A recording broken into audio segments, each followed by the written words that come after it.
Welcome to Suman TV. నేను మీ Suman TV Nag. Kolkata ఇన్సిడెంట్కి సంబంధించి సందీప్ ఘోష్ అతను చెప్పినటువంటి విషయాలు ఏంటి అనేది ఇప్పటివరకు బయటికి రాలేదు. కాబట్టి ఆ డేటాని ఈరోజు మనతో పాటు రివీల్ చేయడానికి హైకోర్టు అడ్వకేట్ రవీంద్రనాథ్ గారు ఉన్నారు. దాంతోపాటు సంజయ్ రాయ్ అతను జైల్లో ఏం కోరుకుంటున్నాడు అనేటువంటి దానికి కూడా దానికి సంబంధించినటువంటి information and already Mamata Banerjee ఒక లెటర్ రాయటం జరిగింది, అంటే సెకండ్ టైం కూడా లెటర్ రాయటం జరిగింది.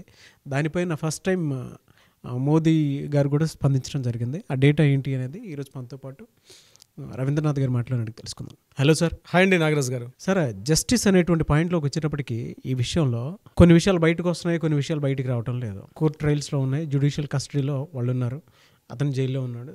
ఇతనికి సంబంధించినటువంటి వాటిల్లో ఎప్పుడైతే సందీప్ ఘోష్కి సంబంధించినటువంటి డాక్టర్గా అర్హుడు కాదు అనేటువంటి విషయాన్ని కూడా తేల్చి చెప్పేయటం జరిగింది. అయితే సందీప్ ఘోష్ పరిస్థితి ఏంటి, ఏ విధంగా ఉండే అవకాశం ఉంటుంది, జస్టిస్ ఎప్పుడు వచ్చే అవకాశం ఉంటుందనుకోవచ్చు మనం? RG Kar medical college ex vice principal అయినటువంటి సందీప్ ఘోష్ గారిని ఆల్రెడీ ఆగస్టు 9న ఆయన కస్టడీలో తీసుకున్నారు. ఇప్పటివరకు ఆగస్టు 13వ తేదీ సిబిఐ కస్టడీలో తీసుకున్న తర్వాత అప్పటి నుంచి ఇప్పటికి సుమారుగా 14 రోజుల పాటు ఇంటరాగేషన్ జరుగుతుంది. సుమారుగా 140 గంటల పాటు సందీప్ ఘోష్ మీద ఇంటరాగేషన్ చేయడం జరుగుతుంది. అయితే ఈ రోజు వరకు మనకు సందీప్ ఘోష్కు సంబంధించినటువంటి ఎటువంటి విషయాలు బయటికి రాలేదు. అయితే కొన్ని కీలక అంశాలు ఈరోజు మన వెలుగులోకి వచ్చి దాన్ని మనం చర్చించుకునే ప్రయత్నం చేద్దాం నాగరాజ్ గారు. ఇందులో ప్రధానంగా చెప్పుకోవాల్సింది ఆ రోజు ఏదైతే సంఘటన జరిగిందో ఆగస్టు 9వ తేదీ జరిగిన సంఘటనకు సంబంధించి ఉదయం మార్నింగ్ 9:30 మొట్టమొదట ఒక ఫస్ట్ ఇయర్ పీజీటీ విద్యార్థి చూశాడని మనకు అక్కడ తెలిసే విషయాన్ని. దీనికి సంబంధించి పోలీసులు కంటిన్యూ ఇంట్రాగేషన్ చేస్తున్న సందర్భంలో ఈ విషయాలు మీరు ఎప్పుడు తెలిసాయి, ఎలా తెలిసాయి అనే విషయానికి స్పందిస్తూ సందీప్ ఘోష్ చెప్పినటువంటి వివరాలు నేను మీతో పంచుకునే ప్రయత్నం చేస్తాను. అతను చెప్పిన వివరాలు ఎలా ఉన్నాయంటే సందీప్ ఘోష్ చెప్పిన వివరాలు 10 గంటలకి చెస్ట్ డిపార్ట్మెంట్ అంటే రెస్పిరేటరీ సిస్టమ్ ఆ యొక్క ప్రొఫెసర్ అయినటువంటి సుమిత్ రాయ్ అతను నాకు ఫస్ట్ ఫోన్ చేశారు. మార్నింగ్ 10 గంటలకి నాకు ఫస్ట్ కాల్ వచ్చింది. 10 గంటలకు వస్తే నేను ఆ కాల్ని అటెండ్ చేయలేదు, నేను వేరే పనులు ఉండడం వల్ల నేను ఆ కాల్ చూసుకోలేదు. మరలా 10:20 నేను ఆ కాల్ చూసి మరలా కాల్ బ్యాక్ చేశాను. అప్పుడు సుమిత్ రాయ్ నాకు చెప్పిన విషయం ఏంటంటే మన కాలేజీలో ఒక ఇన్సిడెంట్ జరిగింది, ఒక దుర్ఘట సంఘటన జరిగింది, మీరు ఇమీడియట్గా కాలేజీకి రండి అని చెప్పడం జరిగింది.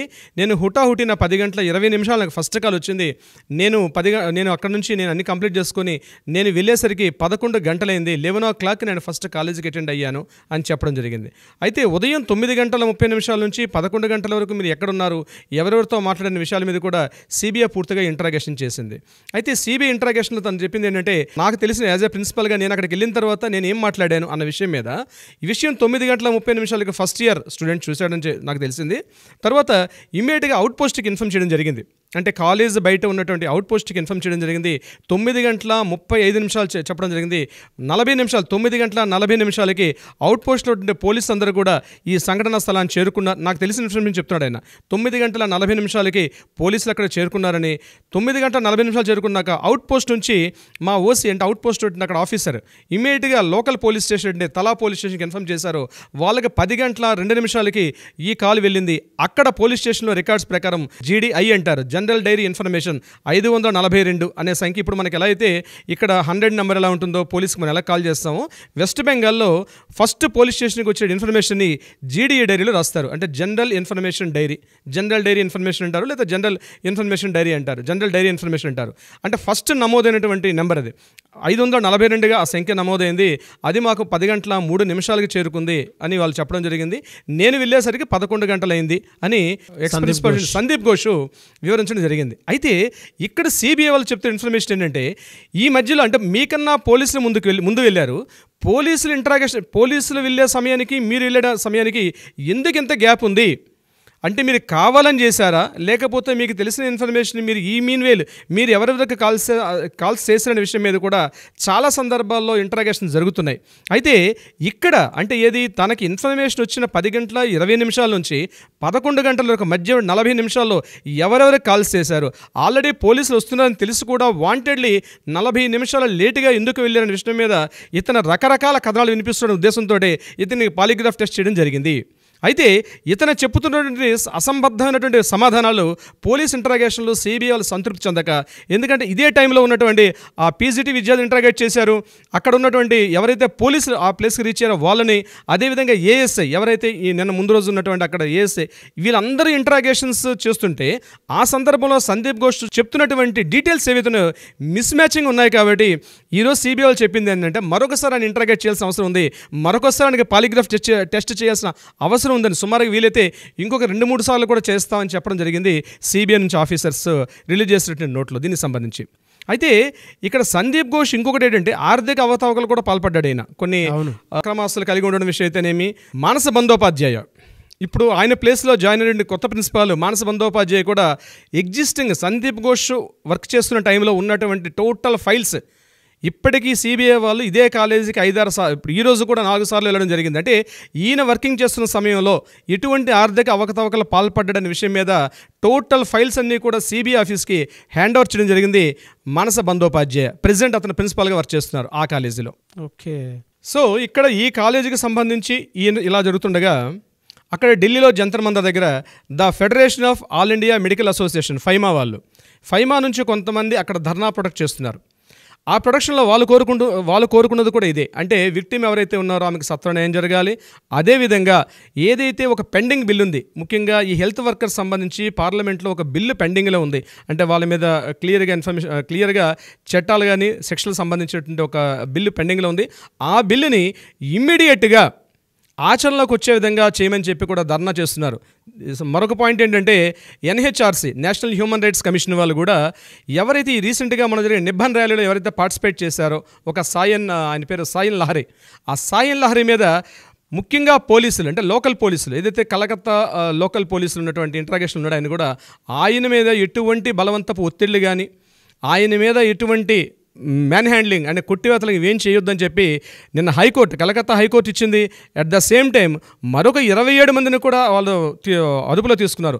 ఆ 27 మంది కూడా ఈ గడిచిన 3 రోజులుగా మొన్న జరిగిన నిబ్బన్ ర్యాలీ నుంచి ఈ రోజు వరకు వాళ్ళ ముగ్గురు మీద ఒక వైట్ పేపర్, అంటే ఒక శ్వేతపత్రాన్ని రిలీజ్ చేయాలి, మీరు తీసుకున్న చర్యల మీద వాళ్ళ మీద ఎటువంటి ఒత్తిడి కూడా చేయకూడదని చెప్పి హైకోర్టుతో పాటు ఎన్హెచ్ఆర్సీ అంటే నేషనల్ హ్యూమన్ రైట్స్ కమిషన్ వాళ్ళు కూడా ఒత్తిడి తీసుకొచ్చారు. ఈరోజు జరిగినటువంటి మరొక విషయం ఇదిలా ఉండగా ఆర్జికర్ మెడికల్ కాలేజీ ఎదురుగా ధర్నా చేస్తున్నటువంటి, నిరసన తెలుపుతున్నటువంటి కొంతమంది హెల్త్ వర్కర్స్ ఈ సంఘటనకు సంబంధించి వాళ్ళు ప్రొటెక్ట్ చేస్తున్న పరిధిని టోటల్గా ప్రొటెక్ట్ చేశారు. హైకోర్టు ఆదేశాల మేరకు వాళ్ళ మీద ఎటువంటి దాడులు చేయకూడదు, అటాక్స్ చేయకూడదని చెప్పి హైకోర్టు ఆల్రెడీ ఆదేశాలు ఉన్న నేపథ్యంలో ఒక సివిక్ వర్కర్ పూర్తిగా మందు కొట్టి ఒక పోలీస్ వెహికల్ మీద తిన్నగా సీరియస్గా హెల్త్ వర్కర్స్ ఉన్నటువంటి ప్లేస్ మీదకి ఆ బారికేడ్స్ హిట్టింగ్ చేసి తిన్నగా వాళ్ళ మీదకి అటాక్ చేయడం జరిగింది. ఈరోజు మార్నింగ్ జరిగిన సంఘటన. దీని మీద వాళ్ళు ఇమీడియట్గా రిటార్ట్ తీసుకున్నారు. లోకల్ పోలీసులు వచ్చి వాళ్ళు కూడా ఇతన్ని హ్యాండ్ ఓవర్ చేసి కస్టడీలో తీసుకున్నారు. అంటే దీని వెనకాల ఏదో జరుగుతుంది. ఈ ధర్నాన్ని ఇక్కడ తీసేద్దామనే ఉద్దేశంతో లోకల్ పోలీసులు చేస్తున్న ప్రయత్నాలుగా కనిపిస్తుంది. సో అదొక సంఘటన జరిగింది ఈరోజు మార్నింగ్ జరిగిన సంఘటన. ఇదిలా ఉంటుండగా మన దేశ ప్రధాని నరేంద్ర మోడీ గారు 2 సార్లు మమతా బెనర్జీ లేఖ రాశారు. మొదటిసారి ఒకసారి లేఖ రాశారు, రెండవసారి మరలా లేఖ రాశారు. ఆ లేఖలో సారాంశం ఏంటంటే ఈరోజు ఏదైతే కలకత్తాలో జరుగుతున్న ఈ దారుణ మరణకాండ ఏదైతే ఉందో, ముఖ్యంగా హెల్త్ వర్కర్స్ యొక్క ప్రొటెక్షన్ మీద సంబంధించి ఈ చట్టాలు, మహిళా హక్కులకు సంబంధించిన చట్టాలు ఏవైతే ఉన్నాయో ఇవి అంత సులభతరంగా లేవు, కఠిన చర్యలు తీసుకోవాలి అని గడిచిన 2 టైమ్స్ రాశారు. ఈరోజు సుప్రీంకోర్టు యొక్క 75వ వార్షికోత్సవం సందర్భంగా ఈరోజు నరేంద్ర మోడీ గారు ఢిల్లీలో ఒక కీలకమైన వ్యాఖ్యలు చేశారు. ఆ వ్యాఖ్యల సారాంశం ఏంటంటే ఇప్పటికే చట్టాలు చాలా ఉన్నాయి. 2019లో మనం ఫాస్ట్ ట్రాక్ కోర్ట్స్ను కూడా ఏర్పాటు చేస్తాం. కొత్త చట్టాల యొక్క ఆవశ్యకత లేదు. ఉన్న చట్టాలని కరెక్ట్గా ఇంప్లిమెంట్ చేసుకోవడం వల్ల ముఖ్యంగా దాడులు జరుగుతున్నాయి. మహిళా శిశు సంక్షేమం అంటే లేడీస్ మీద, చిల్డ్రన్స్ మీద, వాళ్ళ వ్యక్తిగత స్వేచ్ఛకు సంబంధించి వాళ్ళని ఏదో రకంగా వాళ్ళని టార్చర్ చేస్తూ చాలా అనేక విషయాలు దేశవ్యాప్తంగా జరుగుతున్నాయి. వీటిలో కొత్త చట్టాలు కొత్తగా వేయాల్సిన అవసరం లేదు, కొత్త బిల్లులు అవసరం లేదు. ఉన్నటువంటి చట్టాలే చాలా కఠినతరంగా ఉన్నాయి. మనం రాబోయే కొన్ని సంవత్సరాలుగా ఊహించి ఈరోజు మన పార్లమెంట్ అనేక బిల్లులు ప్రవేశపెట్టాం. చట్టాలు కూడా ఉన్నాయి, ఫాస్ట్ ట్రాక్ కోర్ట్స్ కూడా ఉన్నాయి. మీ రాష్ట్రానికి ఇచ్చినటువంటి చట్టాలు ఏవైతే ఉన్నాయో ఫాస్ట్ ట్రాక్ కోర్ట్స్ని మీరు సక్రమంగా వినియోగించుకోగలిగితే that is more than enough అన్నట్టుగా చెప్పగానే చెప్పారు నరేంద్ర మోడీ గారు ఈ సందర్భంగా. ఓకే. సో ఇదంతా ఇలా ఉండగా నాగరాజ్ గారు మెయిన్ ఎవరైతే కల్పిట్ అనుకుంటున్నామో అతను సంజయ్ రాయ్ ఈరోజు జైల్లో అతన్ని కలకత్తా ప్రెసిడెన్సీ జైల్లో పెట్టారు. అంటే central jail. Calcutta presidency jail అనేది చాలా పురాతనమైన జైలు. ముఖ్యంగా వీఐపీలు, ముఖ్యంగా ఆర్థిక అవకతవకలు, ఈడీలు, రకరకాల కేసులు ఉన్నవాళ్ళు. ఈయనని ఏ బ్యారెక్లో పెట్టారంటే ఈయనతో పాటు పారదా చటర్జీ, మహామహులు అంటే వాళ్ళ అక్రమాలు చేసి అన్యాయాలు చేసి ఆల్రెడీ అలిగేషన్స్లో ఉన్నటువంటి అంటే నేరారోపణలు ఎదుర్కొన్నటువంటి కొంతమంది వీఐపీల పక్కన ఈ సంజయ్ రాయ్ బ్యారెక్ని కూడా పక్కనే పెట్టారు. అయితే ఈయనతో పాటు పక్కన ఎవరిని కలిసే అవకాశం లేదు. అయితే ఎవరైతే ఈ కేసుకు సంబంధించి కల్ప్రిట్ అయినటువంటి సంజయ్ రాయ్, ఇతన్ని కలకత్తా ప్రెసిడెన్సీ జైల్లో పెట్టారు. కలకత్తా ప్రెసిడెన్సీ జైలు అంటేనే అతి పురాతనమైన జైలు. ముఖ్యంగా కలకత్తాలో ఆర్థిక నేరాలు పాల్పడేవారు, భయంకరమైన టెర్రరిస్టులు, వీఐపీలో ఉండి ఆర్థిక నేరాలు చేసిన వ్యక్తులు, ఇట్లాంటి వాళ్ళందరినీ కూడా ఆ ప్రెసిడెన్సీ జైల్లో పెడతారు. అంటే అరెస్ట్కి ముందు ముఖ్యంగా ఇంట్రాగేషన్స్, ఇన్వెస్టిగేషన్స్ జరిగే సమయాల్లో పెట్టే జైలే ఈ కలకత్తా ప్రెసిడెన్సీ జైలు.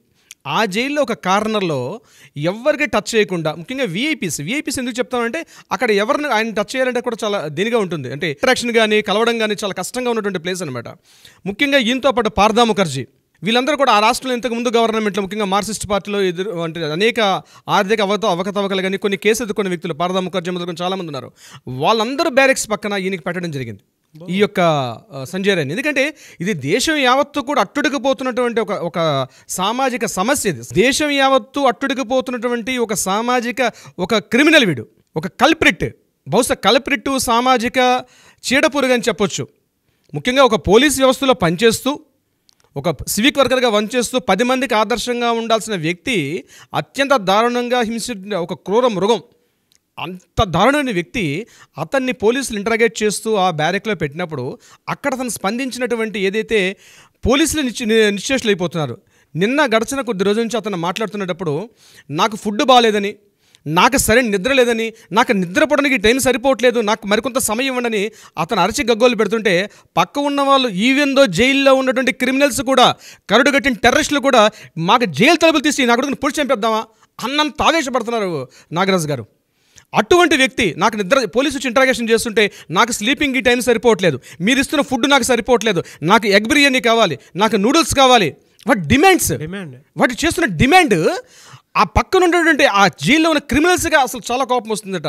మీడియా మొన్న లోపలికి వెళ్ళి, అంటే ఏదో సందర్భంగా మీడియా లోపలికి వెళ్తే వాళ్ళకు కూడా అసహ్యం కలిగించే అంత ప్రవర్తన చేయాలి వాడి తీరు. అంటే ఇదంతా దేనికండి? వాడిని ఆ కవితా సర్కార్ ఆ రకంగా వాడిని వెనకేసుకొని రావడమా, లేదా మన చట్టాలు కాస్త నిర్లిప్తత దేనికి దారితీస్తుంది? సంజయ్ రాయ్ యొక్క ప్రవర్తన రకంగా మొన్నటి వరకు వాడు ఒక కళ్ళల్లో భయం కనిపించేది. ఎప్పుడైతే కవితా సర్కార్ వాడికి ఉరిశిక్ష లేదు, యావజ్జీవ కారాగార శిక్ష చాలు అని ఎప్పుడైతే స్టేట్మెంట్స్ బయట రిలీజ్ చేస్తుందో ఆ కల్ప్రిట్ యొక్క హావభావాలు మారుతున్నాయి. ఇది సిబిఐ వాళ్ళు పరిశీలిస్తున్నారు, కానీ రేపు పోలీస్ ఇంటరాగేషన్కి వచ్చేసరికల్లా మనకు పూర్తి విషయాలు బయటకు వస్తాయి. కానీ చిన్న చిన్న విషయాలు బయటకు వస్తుంటేనే యావత్ దేశం అండి డ్యూటీస్ మానుకున్నారు హెల్త్ వర్కర్స్. అక్కడ జంతర్ మంతర్ మొదలుకొని ఇక్కడ కేరళ కన్యాకుమారి వరకు ఆ సేతు హిమాచలం ఆయన మీద ధర్నాలు, మెడికోసం రోడ్ల మీదకి వచ్చి గంటలు తిండి తిప్పలు లేకుండా నిరాదీక్షలు చేస్తుంటే ఈ యధవ ఇంత దారుణంగా ప్రవర్తిస్తుంటే మన చట్టాల్లో ఫాస్ట్ ట్రాక్ కోర్ట్స్ ఎందుకు మమతా బెనర్జీ ఇంకా డిలే చేస్తుంది? మమతా బెనర్జీ అంటే సిబిఐ ఉంటుంది, సిబిఐ ఏమో సుప్రీం. ఈ యొక్క దీనికి జనాలు అక్కడికి తట్టుకోలేకపోతున్నారు. ఈవెన్ మన ఆడియన్స్ కూడా సార్ వీ వాంట్ జస్టిస్ అని కింద మెసేజ్ పెడుతున్నారు. We want justice, we demand justice అని చెప్పేసి మన ఆడియన్స్ మనతో పాటే కూర్చొని ఎప్పటికప్పుడు దీనికి సంబంధించిన అప్డేట్స్ చూస్తూనే ఉన్నారు. ఇంకెన్ని రోజులు అని చెప్పేసి అడుగుతూ ఉన్నారు. జరిగేది ఇది.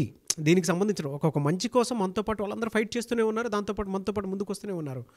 వీ డిమాండ్ జస్టిస్ అని చెప్పేసి కింద కామెంట్ బాక్స్లో పగిలిపోయేలా పెడుతూ ఉన్నారు.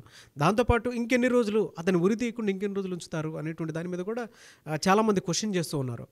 ఇప్పటికైనా సరే అండి, అంటే ఇటువంటి వినేటప్పుడు తెలియకుండానే మనకి భావావేశం చాలా ఎక్కువగా వచ్చేస్తూ ఉంటుంది. ఏది కంట్రోల్ కూడా చేసుకోలేము. అరే అంత దారుణమైనటువంటి క్రైమ్, హీనియస్ క్రైమ్ అది. దానికి సంబంధించినటువంటి వాటిల్లో నిందారోపణలు చాలా పడుతూనే ఉన్నాయి. అండ్ ఇప్పటికే అవకతవకలు చాలా జరుగుతూ ఉన్నాయి. మిస్లీడ్ అయిపోతుంది. మీరు ఇందాక అన్నట్లు కవితా సర్కార్ అనేటువంటి పర్సన్ ఎప్పుడైతే చంపటం దీనికి సంబంధించినటువంటి సొల్యూషన్ కాదు, యావజ్జీవ కారాగార శిక్ష, విరుశిక్షకి నేను అగెయిన్స్ట్ అని చెప్పేసి ఆవిడ ఫైట్ చేస్తున్నాను. Even she is a women జనరల్గా. ఇప్పుడు ఉమెన్ అయినా సరే ఇటువంటి వాటిని వెనకేసుకొని రావటం వల్ల ఎన్ని రోజులనే అటువంటి వాళ్ళని జైల్లోనే ఉంచి మేపుతూ ఉంటారు.